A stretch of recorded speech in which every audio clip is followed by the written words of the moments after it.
Hey, what's up, guys? Welcome. We're gonna be dropping it in a way that's never been dropped before. I know a lot of people's gonna be upset, but it gotta happen. It gotta get dropped. It just gotta get dropped. So, what we're gonna talk about right now is something that a lot of people has been saying, "Yo, bro, you need to really push this out there. Share this with a lot of people." And I feel like, you know what? I'm going to drop it and share it. Let's go. Okay, so I want to understand, why is it that a good dad, always ends up with some baby mother drama? Why is that? Short answer is, you know, it's the greed, boy. It's the greed. Yeah, it's the greed. No lie. Look, when it comes to money, you really start to see what a lot of people are like, right? Two things. The next, when it comes to money, you start to see what a lot of people are like. And the next thing too, a lot of people look at things and say, I'm in the relationship, I'm happy, I'm leaving the relationship because I'm not happy. I'm in the relationship because I'm happy. I'm leaving the relationship because I'm not happy. You see what I just did? Pretty much that's what's happening. A lot of people get into a relationship because they're happy, and then they get out of the relationship because they're not happy. What's really happening at that point is that they're dependent on the relationship to make them happy. And when the relationship doesn't make them happy anymore, they're out of it. And that is selfish. That is one of the most selfish thing anyone can ever do. But I'm not going to blame you, because most of us, we're not taught that it is best for us to know who we are, to know what makes us happy, to know what makes us sad before we enter into a relationship, or before we go into a relationship with someone else, to let that person know that, hey, here are my likes, my dislikes. I know my triggers. I know what makes me happy. I know what makes me not happy. I know what pisses me off. I know what my triggers are. Lay that out there. It's important to lay all of that out there so the person who you're getting involved with know exactly what you're dealing with to begin with. Especially guys that are great dads. Even if they don't give it to the mother, they will love their kids regardless. Now that brings me to the next thing. Ladies, if you're with a guy who's all about his kids, don't stress him. That's one of the worst things you could do, is stress or nag or get in a man's head that is there for his kid. Because when you start to drive a wedge between a man that is involved in his kid's life and his family life, when you start to drive a wedge in between them for your own selfish reason, that man, if he gets broken down, he's no longer good for his kids. And not being good for his kids is going to create a bad impact on the kids. Now, ladies, you could be looking at this saying that, oh, I got what I want because I know he's going to pay me attention, and yeah, I'm the boss. No, you're not. And this is the thing where people go around feeling that, ladies, females especially, go around believing that if they have the kids, they're in control. But the truth is, you're not in control, because you couldn't control your own emotions to begin with. Because remember, you entered the relationship for the relationship to make you happy. And when you weren't happy anymore, you decided you want to leave. You're very dependent at that point. And the man, you're depending on that man to make you happy. And now, because the man is all about his kids or is not able to make you happy and he's focusing on making himself happy, you decide that you're going to screw him to make him feel your pain. Does that really make sense? It's selfish. Now, I'm not going to dive too much in that right now, but I want to bring something to your attention, ladies. Again, if a man is fully involved in his kid's life, don't push him out. Don't stress him. Don't nag him. Don't force him. Because when a man feels like he is forced, nagged, or stressed to do something to fulfill a woman's thought process or emotions, the man begins to close doors and say, "Hey man, I don't want to deal with this no more." And a man will get to the point where if the woman continue to nag him and push him or make the situation bad for him just to prove a point, when that man is no longer effective for his kids, it affects the kids and it also affects you. Because if that man cannot provide at the same level how he was able to provide for his kids, or provide at 70% or 80% how he was able to provide for his kids when he was with you, if he can no longer do that because of your toxicity, because of your selfishness, because of your need to feel right, your need to feel like a boss, and your need to feel dominant, that man will eventually begin to close doors, and the kids are going to feel the effect. Now, you may be thinking, oh, that's a worthless man. Why don't he continue to do what he's doing? The better question is, why did you decide to do what you're doing? Forget about the whole, why did you decide to do what you're doing? Take away all the selfishness. Take away all the greed. Take away all the things that needs to be taken out. Take that out of the picture. And now look at the situation. Do you think it's worth it? Do you think you're the one who's going to be affected? You're not. It's the kids. Now imagine a kid not able to do what they're able to do with their father. It gives you more work to do, ladies. You're going to be the one out there who has to get your shit together. And if you can't get your shit together, you're going to be out there begging, sculpting, and depending on a lot of reasons or people. You're going to be victimizing yourself just to feel adequate. Then you have to deal with the kids by yourself because that's what you wanted, right? That's what you wanted. You wanted to feel like a boss. You were selfish and you feel like you got this. So now you're doing it all by yourself. You already pushed this man out of the kid's life. You're doing it all by yourself. You know what you're going to do? Number one, you're going to look for a next relationship to make you happy. Number two, you're going to do everything by yourself. And you're going to say the man is not in the kid's life. Number three, you're the one who's going to be stressed out. Number four, you're going to run back and forth after this guy trying to make a point. Number five, you're going to go through a lot of emotional stress for the next 10 to 15 years. Now that man that you pushed out, eventually he's going to adjust himself. He's going to adjust himself and he's going to make himself better. And as he makes himself better, guess what you're going to do? You're going to run after him again because what? You're already caught in that toxic cycle to be right, to be the boss, to be selfish, to be greedy, and you don't know better. And now your kids are seeing you do the same thing over and over. Now, if you have a girl child, she's going to feel like that's the best thing to do. So now that cycle, that negative, dependent, toxic cycle, it's going on and on and on and on and on, short generations. Where's the wealth? You have nothing. All you have is nothing but problems. And now take a look. What if you had a son? How do you think that son is going to feel or handle his issue? The son is going to figure that, you know what? Nah, I'm not going to get married. Nah, I'm not going to have any baby mama drama. Or I'm just going to walk away. I'm going to walk away. I'm going to be pushed away. Or I'm going to say, you know what? The woman is right. Let her have it. I don't want to stress it. So now that negative cycle continues. Only because what? You decide that you wanted to be greedy. You wanted to prove a point. You wanted to be the boss. You wanted to victimize yourself. And you wanted to feel like, I don't know, like you were winning. But let's take a look back at exactly what you want.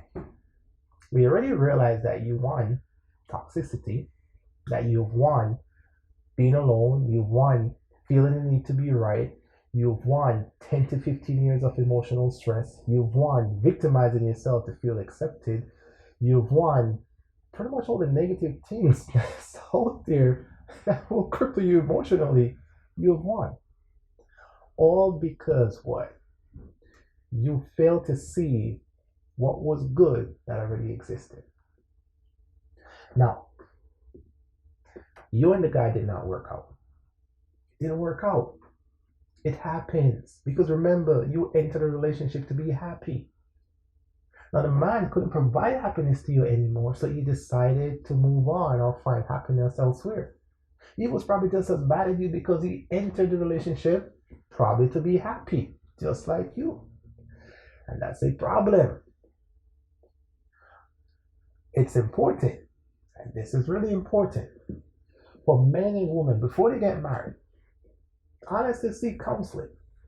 Seek counseling, seek self-counseling, and make a list of, hey, here are my checklists of the things that makes me happy, the things that makes me sad. Now is that really making you vulnerable where you feel like if somebody knows your strength and weakness, it makes you sad? No, it doesn't. Because you're not really sharing that list with them per se. You're writing that list down so that you can look at it and realize that these are the things that makes me happy. These are the things that makes me sad. And these are my triggers. The things that are my triggers and makes me sad, those are my red flags. And I want very little red flags in my life. I want a lot of green flags. I want a lot of flags that say, hey, I can do it. I could go for it and achieve the things that I want to achieve. Now, it's also good to know that people or someone that you meet, that you're talking with, or that you build a relationship with, you know what their triggers are. You know what their triggers are. You know what their triggers are, but you do not use a trigger against them. You use the trigger and their red flags, or whatever is it they say that makes them sad, and you use it to decide, is this a relationship that I want to enter into with this person? Use that as a deciding factor before you get into it. So this way, if you decide to go in a relationship where you know the person has a lot of triggers that triggers you, and a lot of bad behaviors that pisses you off, and you decide to enter into that relationship, you got to deal with the consequences. Because you've done your research and you decide to move forward, and what doesn't work for you. But you've decided to take your time and deal with it. So you have to find a way to adjust yourself in that relationship. That's way better than entering into a relationship because you're caught up in the moment. You feel good, you feel happy, and you say, hey, I'm going to go in it because I feel happy. And then when things goes bad, you're like, I'm going to run out of it because I feel sad. That's a lot more stress. If you take the time out to assess yourself, you really see, and this is not just for the ladies, but also for the guys. You know what? Let's change this whole topic here. Let's change this whole thing right here. I'm going to advocate for dads out there. Now, I know a lot of females are not going to like what is it that I have to say, but I feel like a lot of dads out there want to be heard, and they've been saying this for a very long time. Why? Why is it that these baby mamas feel like they should have or be in control of the kids' future when they're barely in control of their own future, their own life? So, ladies, if you have a good baby father in your kid's life or in your life, cherish that relationship. If it didn't work out between you and that baby father, learn to build a friendship that allows you to cherish that relationship. If you need therapy, get therapy. If your upbringing is something that is if you're repeating something that your parents have done, you have to sit down, ladies, and think about it and make a change. When kids grow better when both parents are in their life. But if a child comes up feeling that daddy's not there, and only to realize that it's mommy's fault in the future, the child is going to cut you off.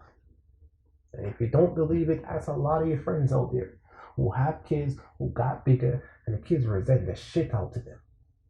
And if the kids didn't resent them, the kids end up spinning the same web that the parent has spun, and the toxicity continues. So, hey, a lot of dads out there that's doing their job, they want to do their job and they want to do it with peace. They don't want to do it when they're stressed out. They want to do it, they're in their kid's life, they want to be in their kid's life. Don't take a full-time dad and make him into a part-time. Don't take a full-time dad and run him away. Let that man make that choice on his own. But if that man is in the kid's life, I'm going to talk about, I think, a situation where I've heard this a lot, where the mother would say the dad wants to be in the kid's life because he doesn't want to pay child support. That right there, if that, I'm going to split this two ways. If a man wants to be in his kid's life because he doesn't want to pay child support, the first question to ask is he an effective dad? Does he have a good relationship with the dad? If the answer is yes, let it go. Forget about child support. Forget about him giving you maintenance. Let that shit go. Because he's already doing the work. And he's doing far more. And if you're smart, honestly, it actually frees up your time, ladies. It frees up your time. But if you're ignorant and naive, again, you're just putting yourself in a bind. The next thing, though, if a man wants to be in the kid's life, and he was never in the kid's life because, he doesn't want to pay child support, let him be. Let him be. Give him time. 2-3 years. Give him time. See what that 2-3 years is like. Because maybe he wasn't the father that he ought to be, or maybe he wasn't involved as much because you were there and you wanted to argue everything out. But now that he's not there, it's like he has the space to be that father that he wants to be. So give him time to be that person. But if you decide to ignore everything that I just said and say, yo, that's bullshit because it's all about the money, just remember what I just said. Be prepared for all those things that you have want, that I've said you want earlier. Be prepared for all of that. And don't complain. Do not complain. And when you see that man adjusted his life to be better, have no regrets. Don't get more vindictive because what? We're tired of you. We're tired of you constantly trying to break us down. We're tired of you constantly trying to prove a point just to feel important. We're tired of that. So if you want your kid to grow up strong, because some dads are willing to fight. If it comes down to it, they will fight. And trust me, nowadays, dads are not losing that battle when they choose to fight, no matter how the system is set up. But anyway, that's it. Thank you guys for watching. Hit that subscribe button, man. We're going to be having this conversation a lot more because this needs to be heard. This needs to be heard, and we're going to have it a lot more. The next time we're going to talk about something, what we pretty much want to talk about, this again, this is for the young dads out there. What you can do, dads, right? What you can do to be more involved in your kid's life. We're going to talk a bit more about that. And we're also going to touch on topic on how to make fatherhood very easy. Because honestly, me, myself as a dad, I realize it's one of the easiest things in the world. Now you may be saying, yo, this dude is crazy. But when I break it down for you, you're going to realize that it's really one of the most blessing and easiest things in the world, right? No matter what the situation is, being a dad with what I'm going to tell you makes things very easy. All right, that's it. Peace. Drop it. Picking it back up. Have a good one, fellas. Remember, Be that strong dad. Continue to be a good dad because you're awesome, you're blessed, and your kids and yourself and your future self is going to love the person that you become, and you're going to love that person too. Peace.